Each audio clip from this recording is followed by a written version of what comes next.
Doing meditation right before sleep? Yes, yes. No, no. I've heard that mind learns to associate meditation with sleep, and so when doing it at daytime, one will have a hard time not to fall asleep because mind is conditioned. Your stance on it? No, that's certainly not the way we look at it.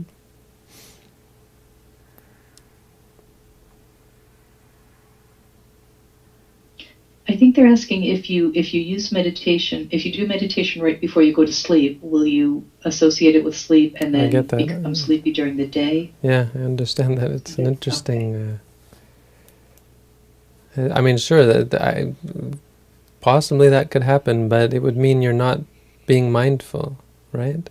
Anytime you make that kind of an association, there's more going on than it's not passive. You see, you would have to cultivate the mental inclination to fall asleep, right? What happens when you're mindful is the exact opposite. You start to associate lying down with clarity, because you're actually, in a sense, fighting, but more like retraining the mind. So normally when you lie down, it's like let your mind go, let it wander until you pass out, right, from just exhaustion, really. And instead of doing that, we're having a clarity of mind. In fact, people often complain that it's harder to fall asleep when you're mindful.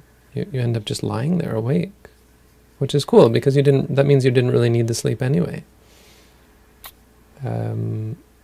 But it's a retraining.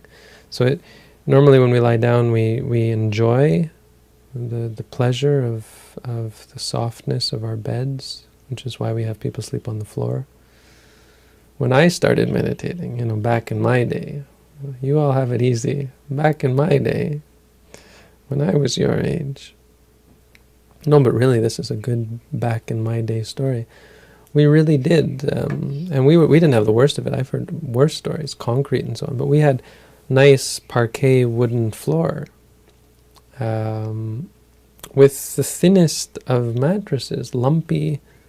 The mattress was like, if you've ever seen these Thai monk mattresses, they're torture devices. They're lumps, and it's just two pieces of cloth with some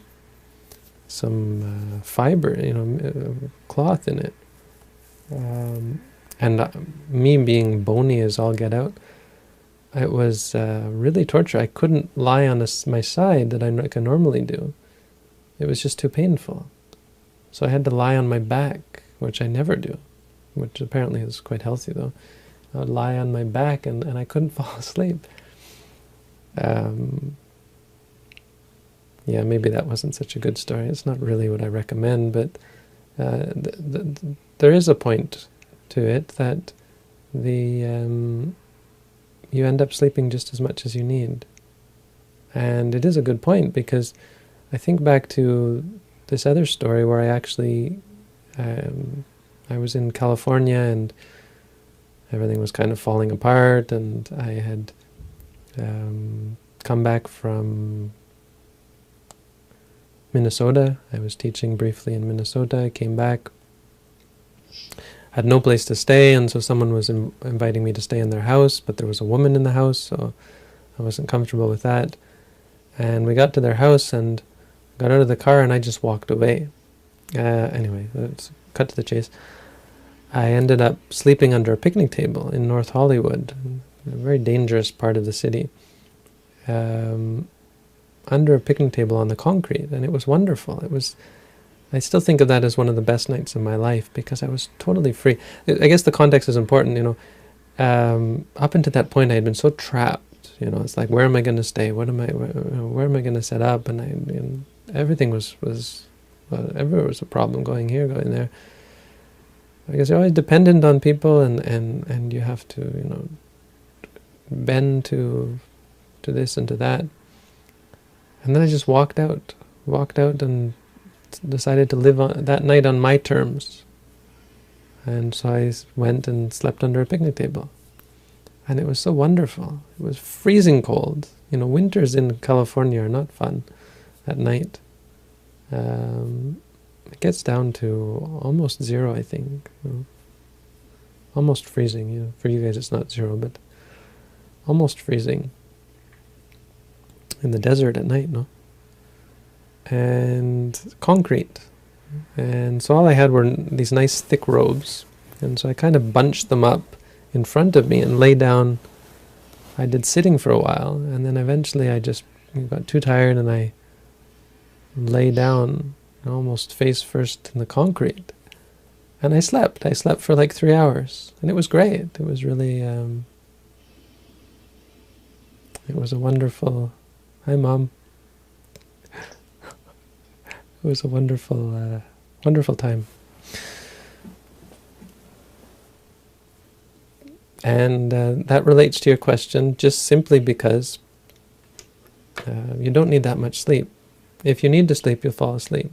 And that's a part of what we're aiming for. So, being mindful will allow you to stay awake. There are monks. There was a monk once who said he could do 24 hours of lying meditation. This Burmese monk who claimed to be able to do 12 hours of standing, 12 hours of sitting, and 24 hours of lying meditation.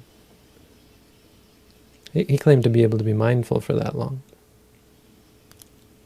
which is pretty darn impressive. So the point being that you change your relationship to lying, to lying down. Lying down becomes a mindful exercise, becomes enlightening. Bhante, for your online meditation group, you'll have to add another column. You have sitting meditation, walking meditation. You have to add the lying meditation. I do that sometimes, but you can still consider that sitting meditation. Well, when I do lying meditation, I consider it lying as in lying to myself that I'm meditating because I'm falling asleep. Right. No, but you can't. I mean, it's this big. It's considered sitting because the same practice. You still do the rising, falling, lying, touching. Rising, falling, lying, and so on. Instead of rising, falling, sitting, you do rising, falling, lying. So yeah, do it instead of the sitting meditation. I mean, it's quite useful if sitting meditation is... lying meditation is useful when you're distracted. So if in sitting your mind is still buzzing and you just can't focus, lie down and you'll find yourself able to focus. But it's dangerous. It's easy to fall asleep. The point being, and the answer to your question is that no, the key is to be clearly mindful. And when you're mindful, it will actually retrain you and wean you off of the need to be... the need to sleep.